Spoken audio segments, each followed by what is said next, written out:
All right, we're live. Welcome to another happy hour edition of Elevate Your Grind, brought to you by the Cannabis Lab. As always, I'm your host, Todd Rosales, for another lovely episode of Elevate Your Grind. Guys, I hope you've been enjoying these because, I've been enjoying making them. So whether or not you're enjoying them, I'm still going to put them out. So watch them, love them, like them. Go to our YouTube and subscribe. Please like this video, subscribe. You can find us youtube.com/elevate your grind. It's a great week. We had an awesome interview yesterday with Vladimir Batista from Happy Monkey. That's going to be back out in about 2 weeks. I've got another great show for you today. Again, every show I say is a great show because to me, they are great shows, right? We have these amazing guests that are just killing it in the cannabis space, breaking the stigma, doing everything they can. And today's guest is no different. Before we get into who today's guest is, though, I want to let you guys know about tomorrow's event. We are going, instead of having our typical recorded episode of Elevate Your Grind at 4:20 p.m., typically we'll release some of our recorded content. We're actually going to be doing a live panel, and the panel is going to be on the future of cannabis events, something that is very timely right now. Obviously, most of you who are familiar with C-Lab found us through our in-person networking events. Since the pandemic hit, we've shifted to online content. Hopefully you've been enjoying that. Still figuring out a way how we're going to get back to each other in person, but tomorrow, we've got some industry heavy hitters that will be talking to us about what they're doing and how they're going to handle events going forward. You can find that tomorrow at facebook.com/Cannabusiness Group. Or if you actually want to get into the Zoom meeting and interact with our panelists, you have to be a member of C-Lab. But if you're not a member yet, we'll let you in tomorrow. Just go to joinclab.com, register for tomorrow's panel, and put "You are my guest of Todd Rosales." Happily let you in. Shows coming up today. We have an awesome show. Next week, we have Cynthia Salarizada from Solar Media. We have Emily Paxia from Poseidon Partners. Going into the week after, on July 7th, we have Ryan G. Smith from LeafLink. On July 14th, we have Alex Milligan from Nug. And then on Friday, July 17th, that's going to be a very special episode, folks. That's going to be our 50th episode of Elevate Your Grind. That's going to be our first marquee episode. Plus, the day before is my birthday. So we're going to figure something out. We're going to have a little fun. Maybe we'll make it live. Maybe we'll make it interactive, but it should be a great episode. For those of you watching live, please stay tuned till the end of the episode. Why? Because it's going to be an awesome episode, but realistically, we've got an awesome giveaway for you. This is not something you're going to want to miss. Okay. My guest, now that I'm done with all the obligatory stuff, that stuff is not that fun, but it's needed. We got to let you guys know what's coming up. We'll figure out a way. Maybe we'll record that. But I'm very excited. My guest today has dominated. And when I say dominate, this is one of the old school creatives. I think I'm going to really enjoy talking to him. He's had a very successful career in TV, digital media, branding, advertising with companies like Sony, HBO, and where this podcast is hosted, YouTube. He won the, oh my God, I'm going to butcher this, the Václav Havel Prize for Creative Dissent in 2017. Given by the Human Rights Foundation in Oslo, Norway. And currently he decided, okay, I've been pretty successful. Maybe I'll go dominate the cannabis industry now. So without any further ado, please welcome the Director of Creative and Marketing from Fluent Cannabis, Oswaldo Graziani. Thank you very much. Thank you very much for having me. I'm so happy to be here. No, absolutely. Thank you for coming, man. I look at your career and what you've done, man, and I really feel like you're one of these old school Madison Avenue creative guys. It's not just like a marketing executive, but really, an actual creative that has the business acumen with you. What brought you into cannabis? With all the success that you had with the stuff you've done in Venezuela, and we can get into that, but what brings you into cannabis? Well, honestly, it's just like everything in my career has been like opportunities that I took and being at the right place at the right time.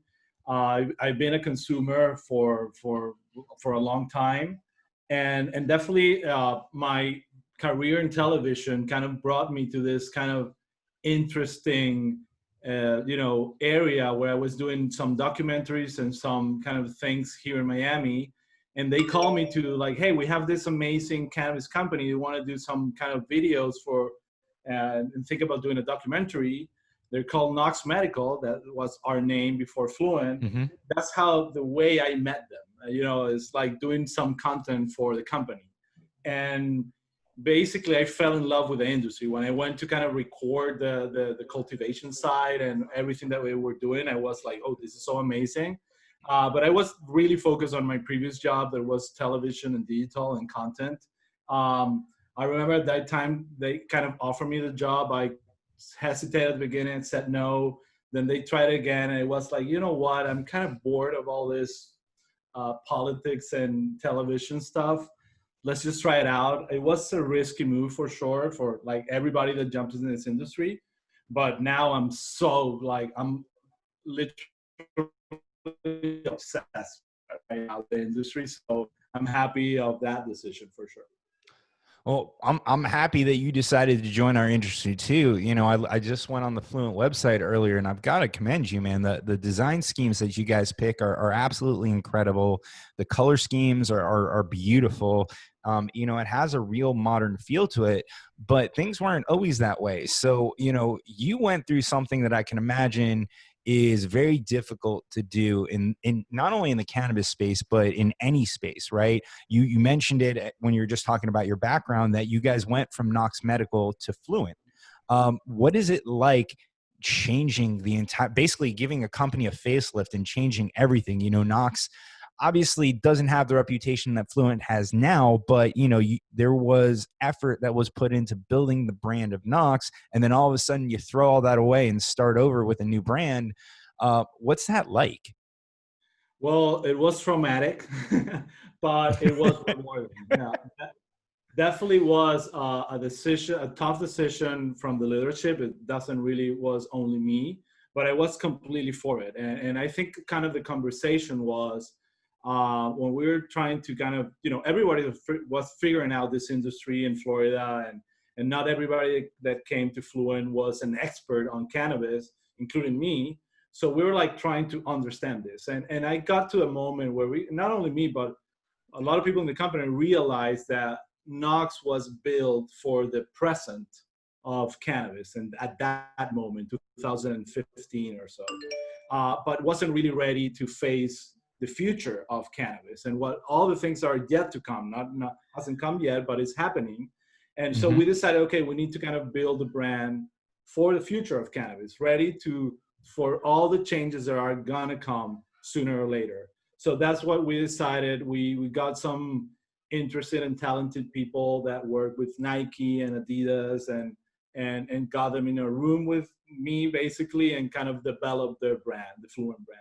So we decided to rebrand the company completely, which is nuts. And I actually think that the best way to do it is early on the company, because if you wait a little bit, it's going to be very difficult. I actually found out doing the research that some companies, like, I don't know, I remember Pepsi is one I remember that had a different name and nobody remembers, basically because they did it a long time ago, when nobody knew what Pepsi was. And I think in context, like, honestly, not nobody, but a lot of people didn't really know about Knox. And we were like, this is very early in this industry, so let's do it.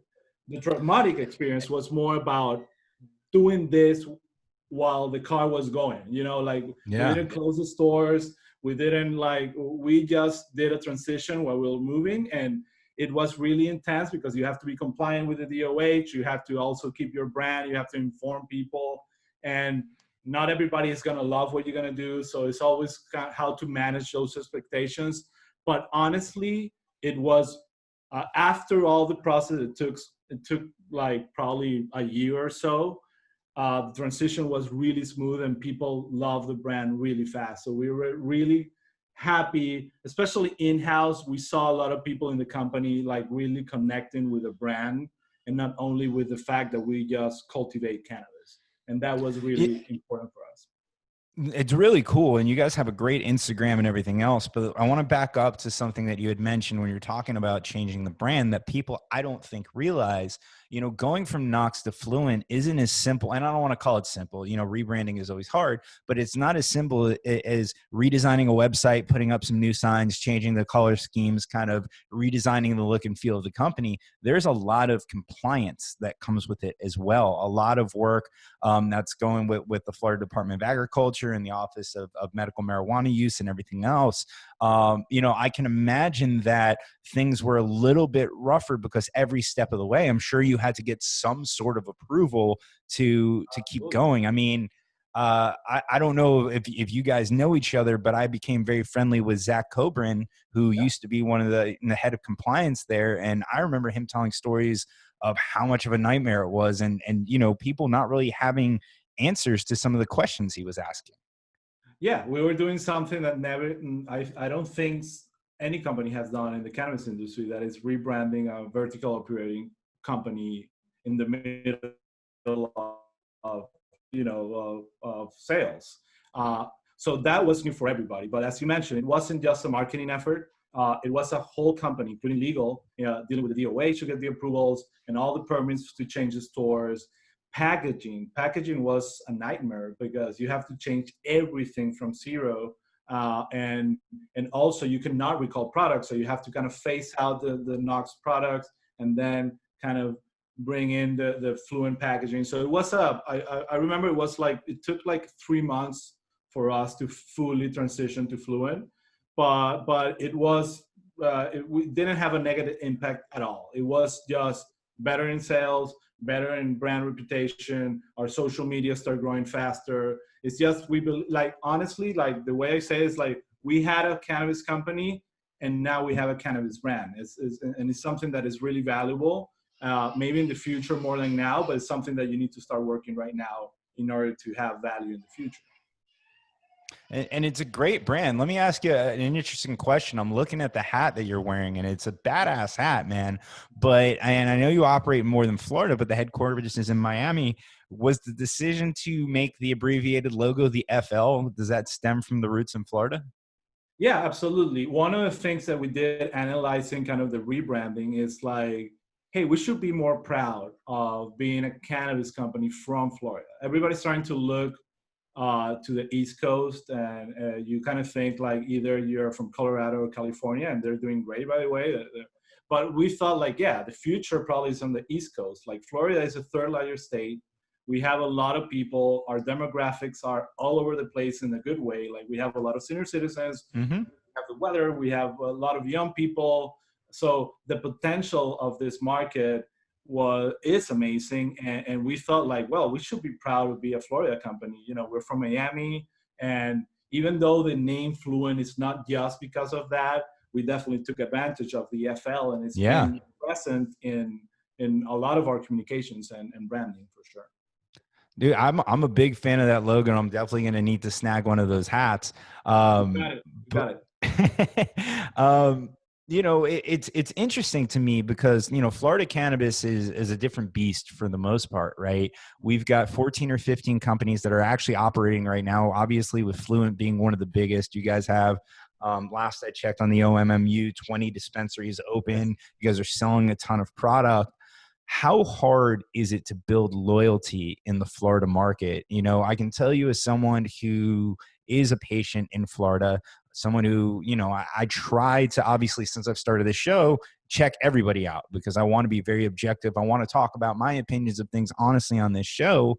I feel like a lot of people in this state right now pick their dispensary or their brand based on geographic location or how close it is to them, right?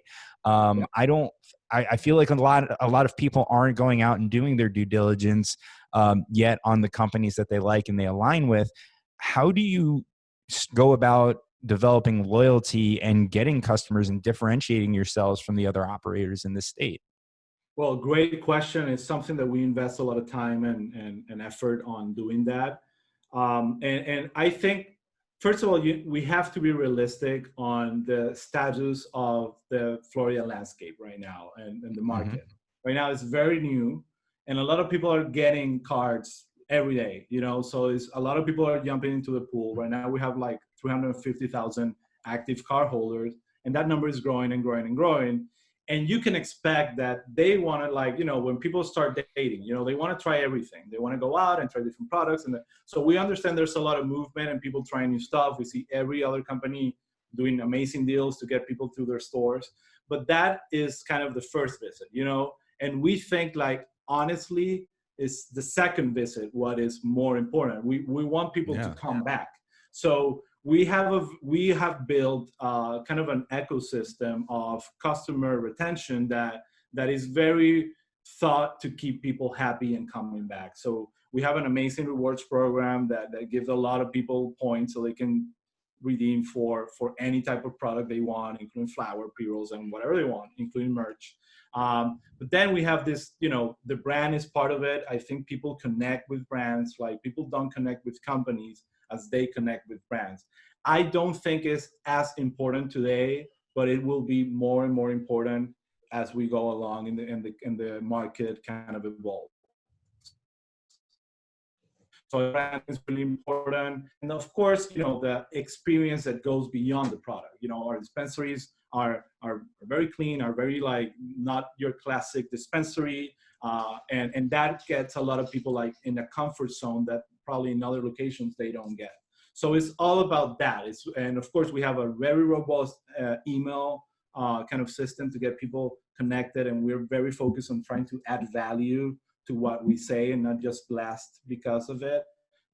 And that's basically it. And that's why we see a lot of people coming in, even in this era of COVID, where the new patient levels dropped a lot because it was difficult to get cards. We still felt that the numbers were holding and growing just because people love to come back to Fluent. And that's something that we're investing a lot.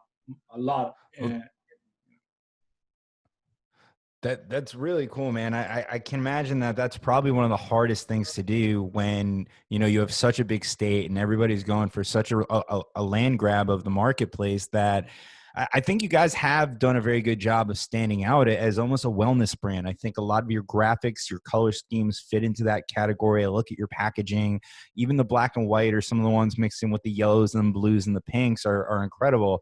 You know, candidly, I hate admitting this, but I have not been to Fluent yet.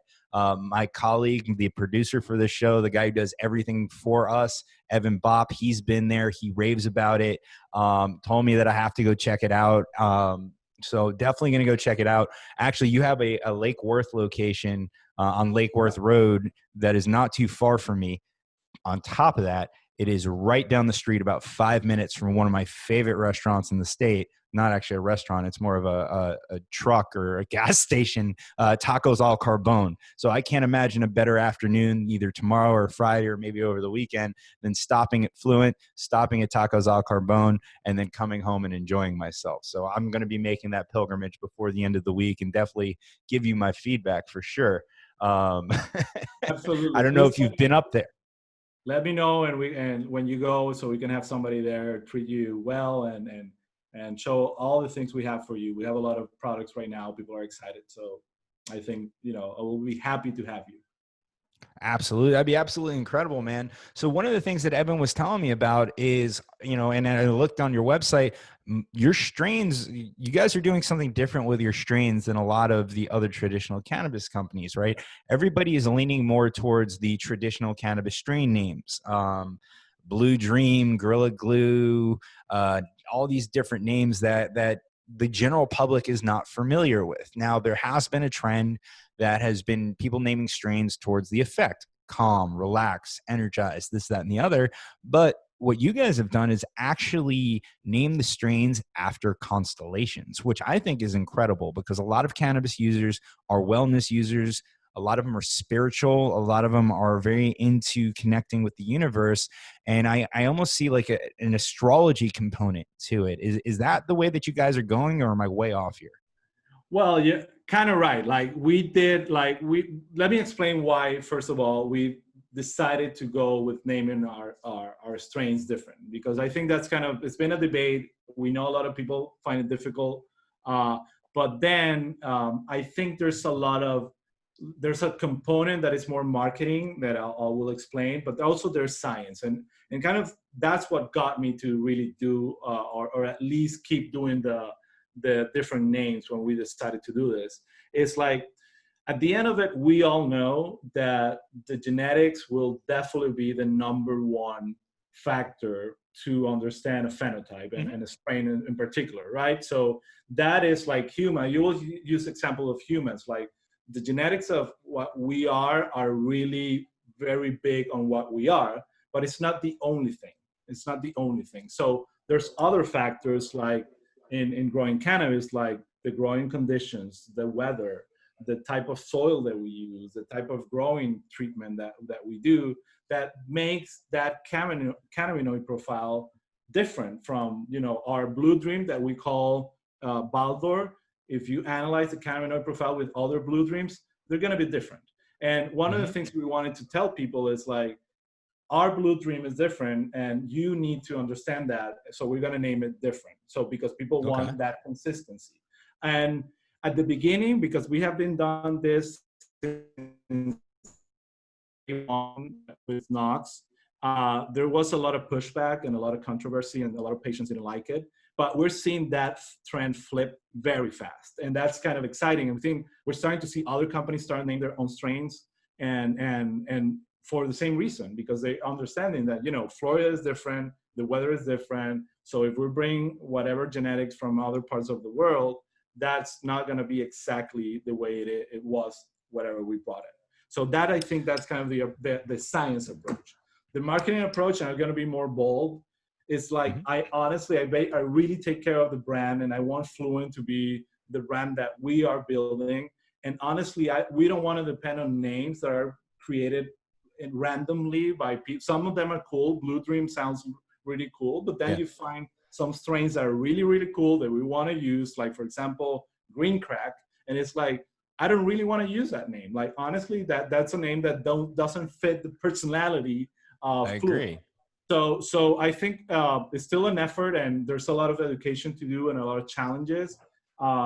But I do think like strain name is going a little bit crazy, and the names that we're seeing right now with the new strains are almost like a kid naming it. So we're like, you know what? We'd rather just name it ourselves, and we always mention the original strain so people can know.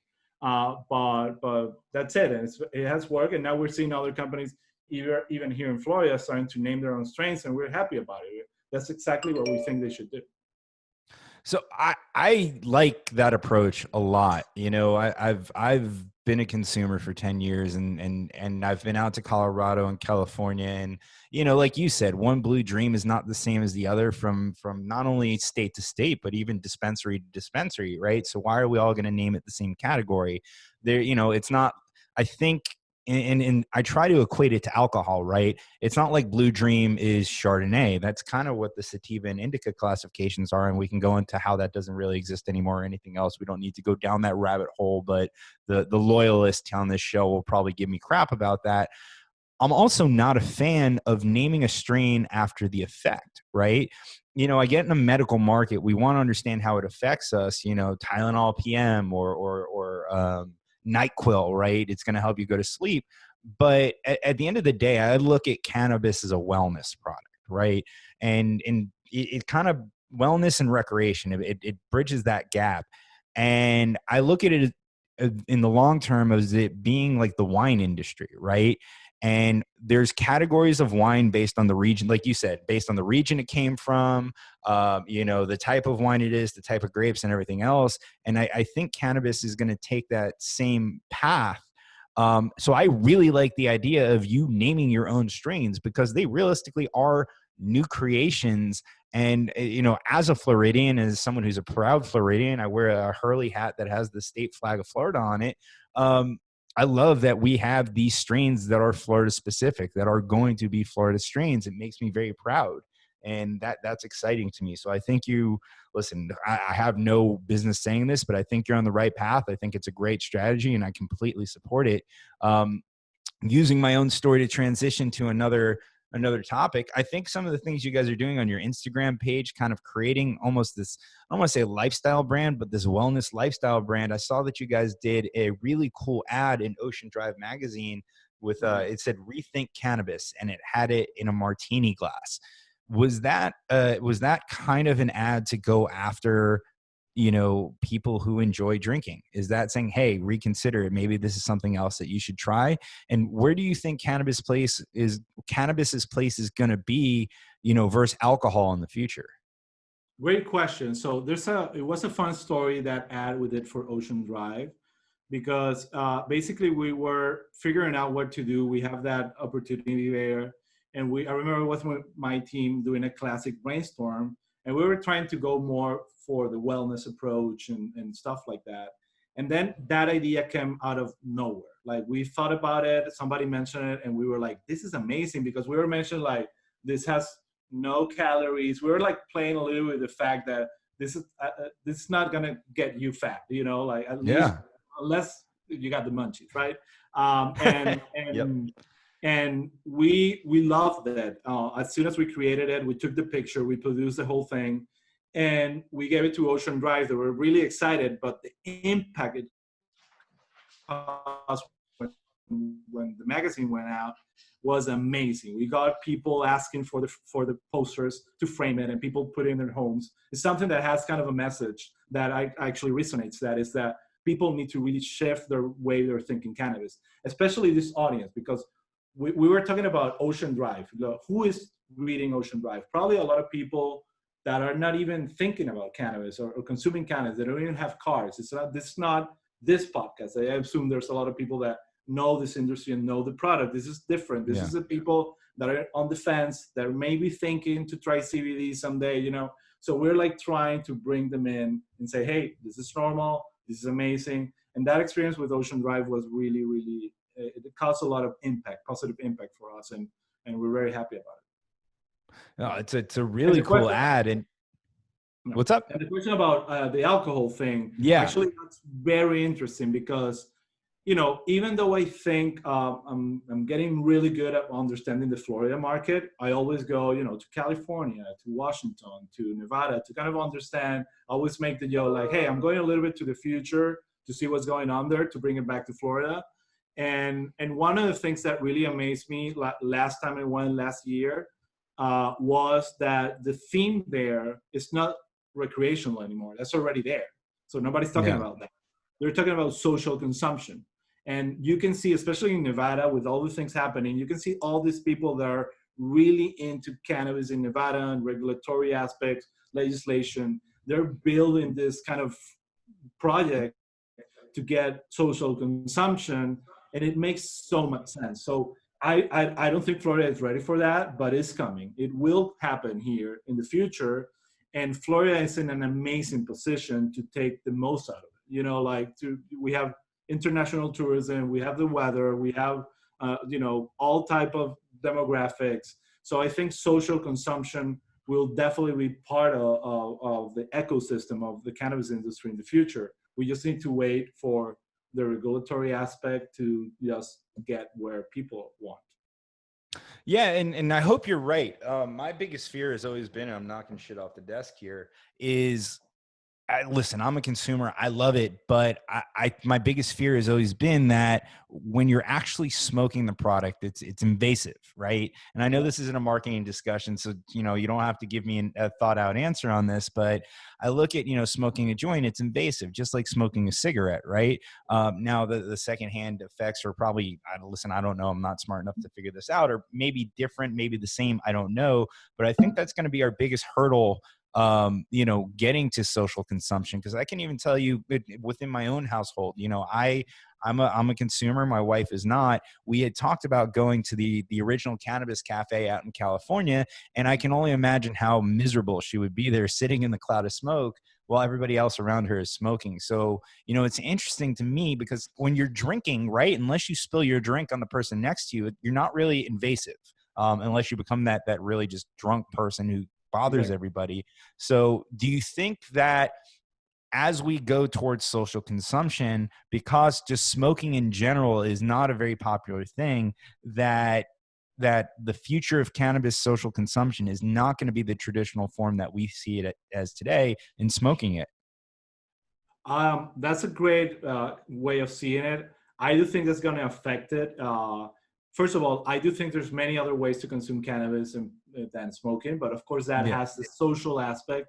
And so I think it will be more like special places that if you want to go there, you can smoke, and there are going to be certain areas, but it's not going to be widespread. At the end of it, this is a this is a drug. This is something that gets you high. So it makes sense to have it heavily regulated, but just understanding that the society is ready for that, and we can handle it as a society. So it will take some time. I actually like the fact that we're going to get other states like California, Nevada, probably Colorado, Washington State to try this out, get it better, and maybe we're probably going to do something and come up with a better version in Florida, hopefully. But it's something that I can tell you that maybe it's going to be in 5 years, maybe it's going to be in 10, but it's going to happen. It's going to transform, and we're going to see. I don't exactly know how it's going to happen, but it's definitely something that you can feel that is going to go there. Got Like it. the alcohol industry and bars, they need that Yeah. to kind of thrive. No, it's an interesting topic, and one that I'm extremely curious about, because eventually there is the legacy consumer base that is, I don't want to say is easy to market to, but they're going to buy the product. It's just, how do you win them and get them into our space? But eventually we're also marketing to mass market. And I think you guys are doing a very good job of marketing to the masses. And that's the type of things that I think about is, okay, is it invasive? What are people going to think about it and everything else? And funny enough, I don't think a lot of people realize this, is although there is a stigma here in America, right? We've had cannabis prohibition for something like 80 years. And God, I really don't know anything. I should start doing some more research, but something about 80 years, we've had cannabis prohibition. There's been reefer madness. There's a ton of stigma, but you have a very successful career in Latin America. You're, very, have a big reputation there, a big following. There's a much bigger stigma in Latin America than there is here in the States. Is that something you see? And is it something you ever have to deal with?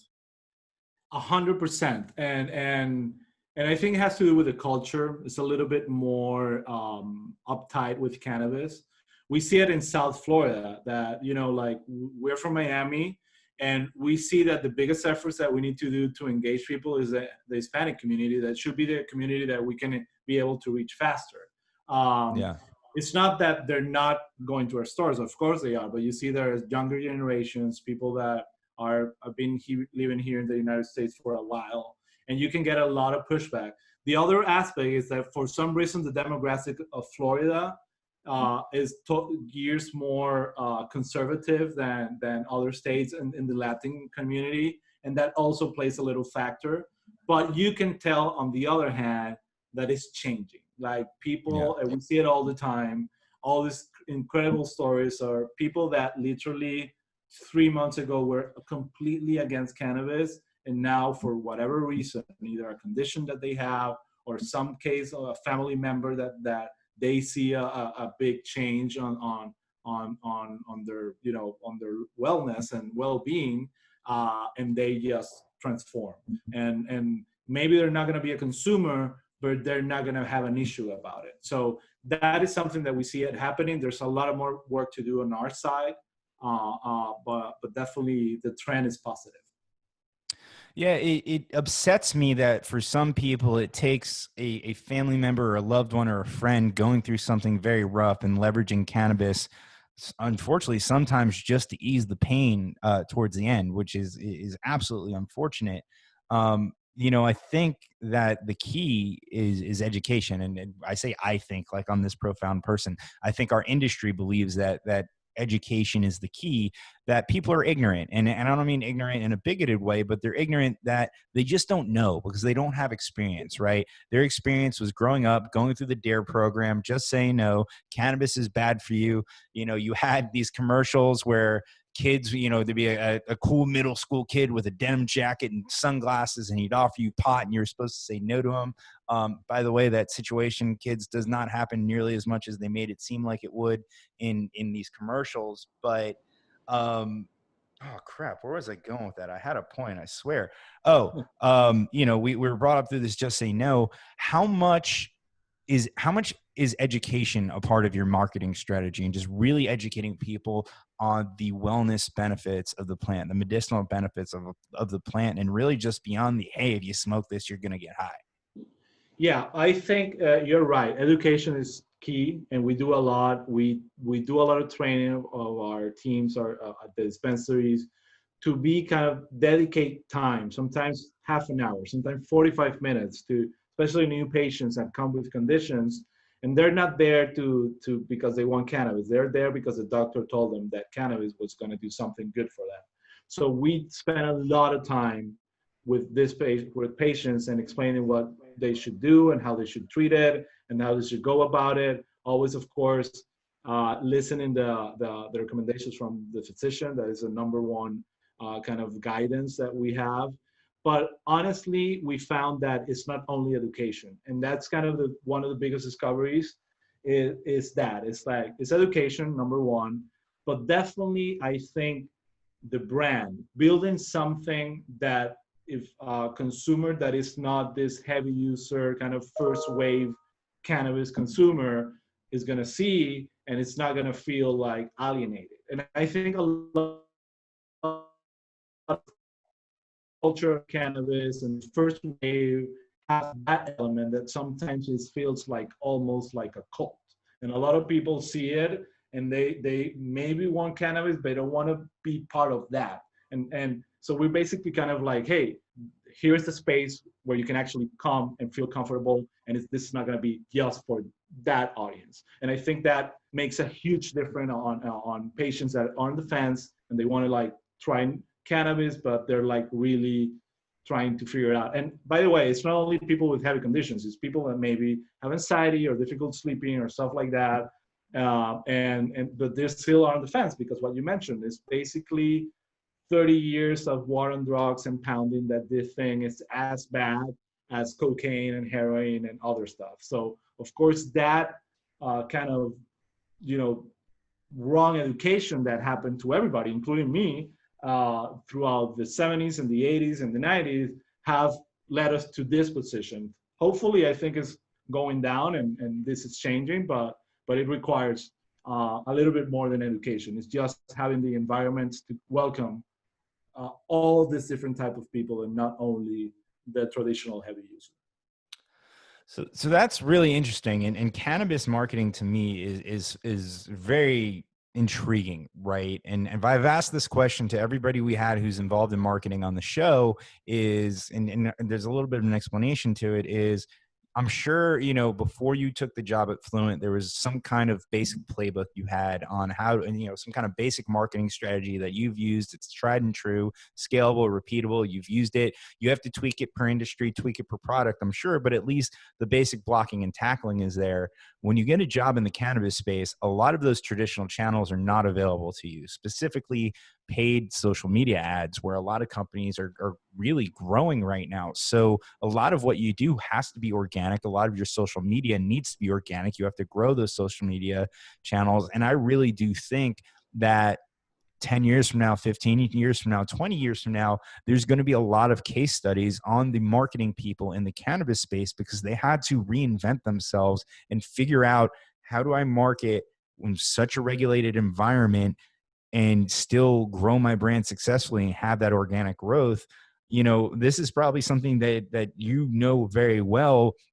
What was it like when you first approached this industry and you couldn't go down a lot of the channels you would typically go down? And what was it like kind of, what channels do you guys pursue, and how do you decide where you're going to advertise and how you're going to advertise given the strict regulations? Absolutely. That's a great question. And that's key. I think, a lot of people that want to come to this industry or come to this industry fail precisely because they want to kind of fit the mold they had before in whatever industry and apply it identically with no change to this industry. And usually they fail and they don't last a week on the industry. But because really what you need to have is be humble enough to understand that basically you need to start from zero on the marketing side. Yeah, and that was happened to me. I was used to do a lot of advertising, a lot of politics that is sometimes can get very nasty. I was able to do whatever I want on Facebook, you know, like, Mhm. and then I come to Cannabis, hey, can I connect with a patient? Like, no, you can't.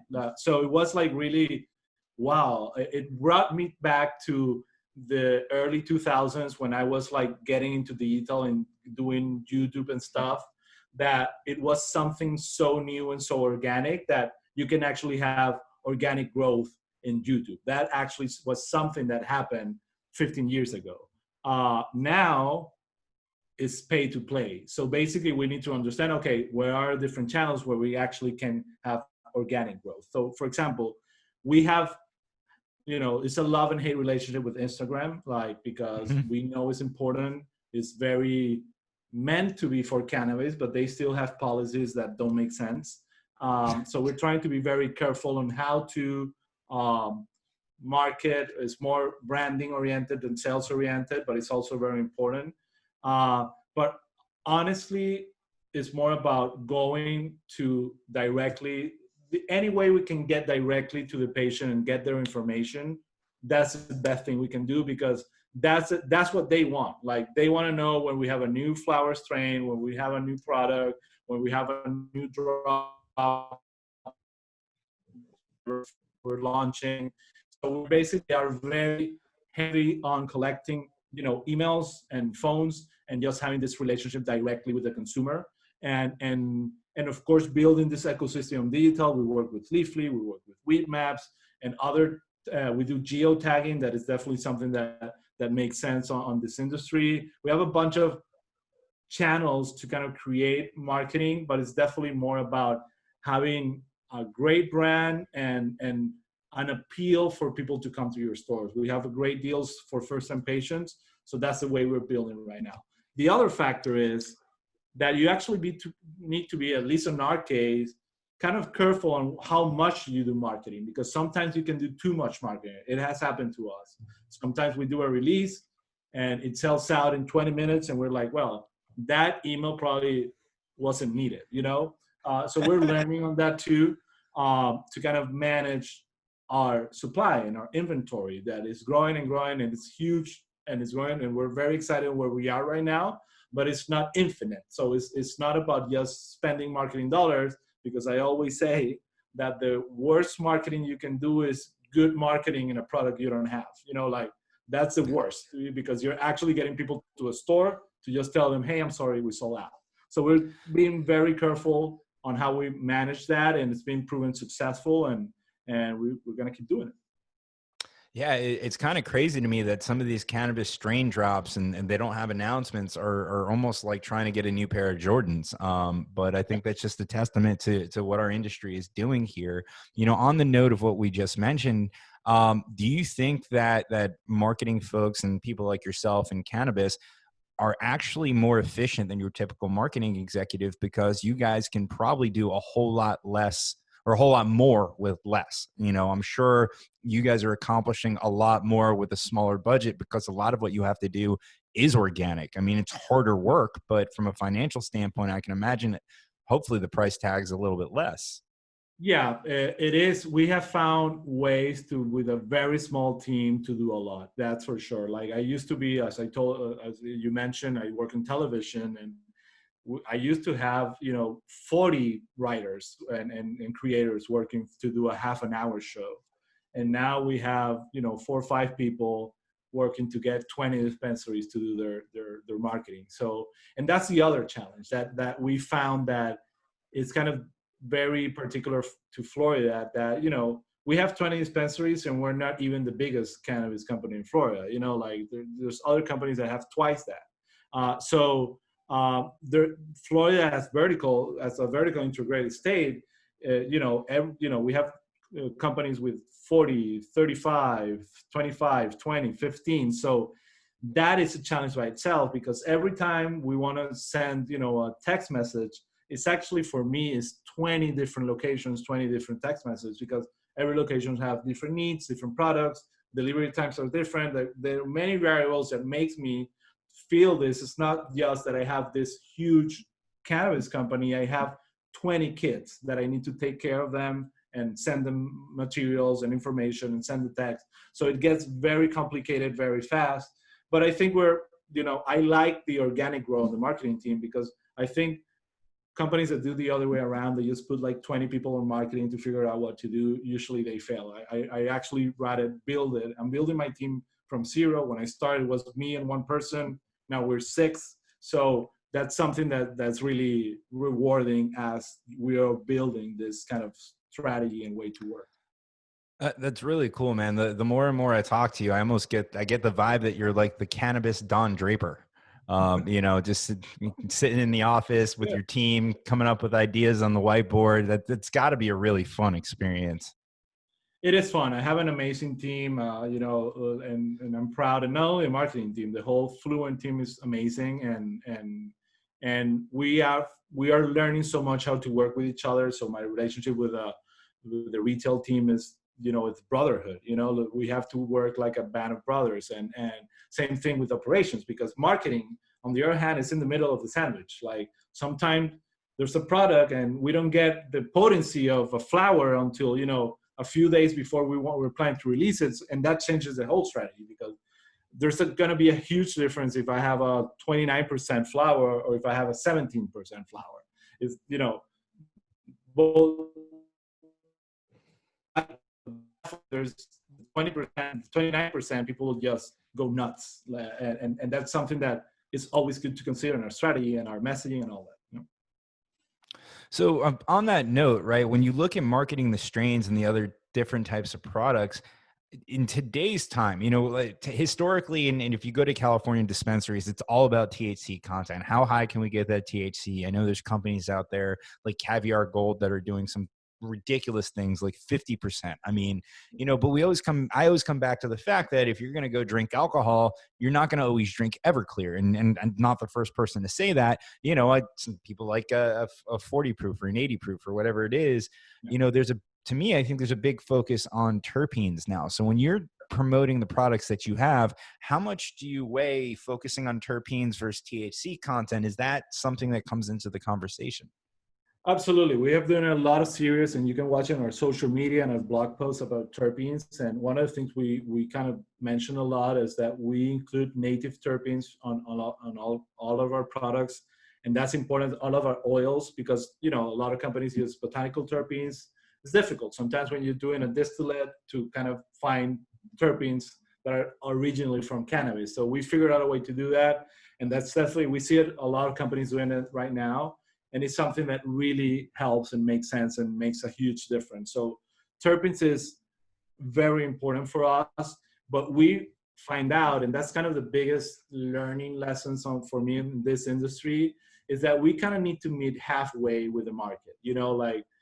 The market is asking more education on terpenes, and they're getting more complex because, as you mentioned, sometimes high potency of THC is not the only thing. There's other things, and there are some strains that actually are not going to get to those levels, but they're actually really good, and they're not going to make a huge difference on your psychoactive effects. So it's much more complex than just the potency, but we know the market is driven by that. We see it by the numbers, and we see it so we're basically building this system where, okay, we're going to give potency a value, but we're going to start introducing other elements as we go along, like terpenes. They kind of, the genetics of the strain. There's some strains that maybe they, in the best case scenario, they can put 19%, 20%, and there are other strains that they can go crazy to 30%.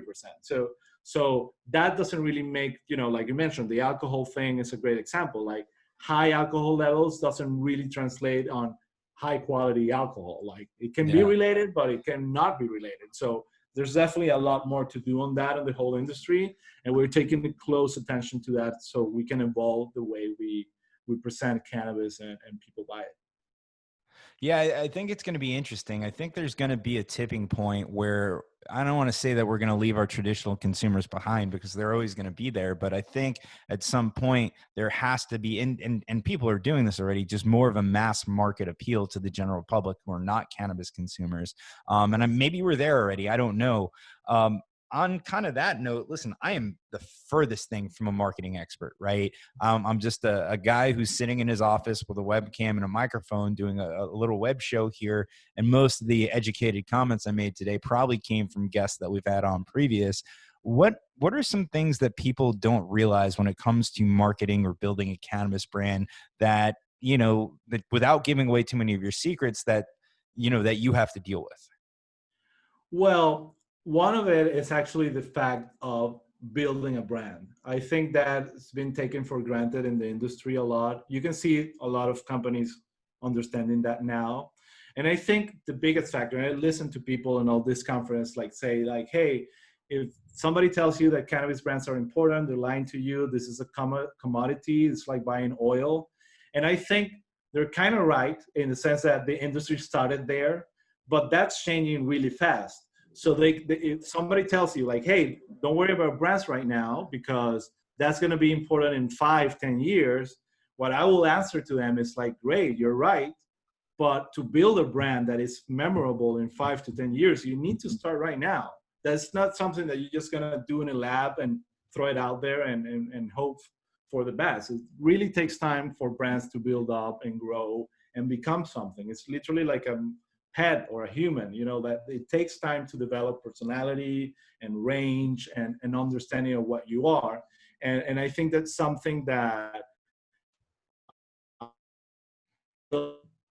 companies not paying much attention, just kind of being another cannabis brand using the cannabis name, and I think that's definitely something that it's not giving away a secret, but it's definitely something that we are thinking that, we need to understand that people connect with brands, not with companies.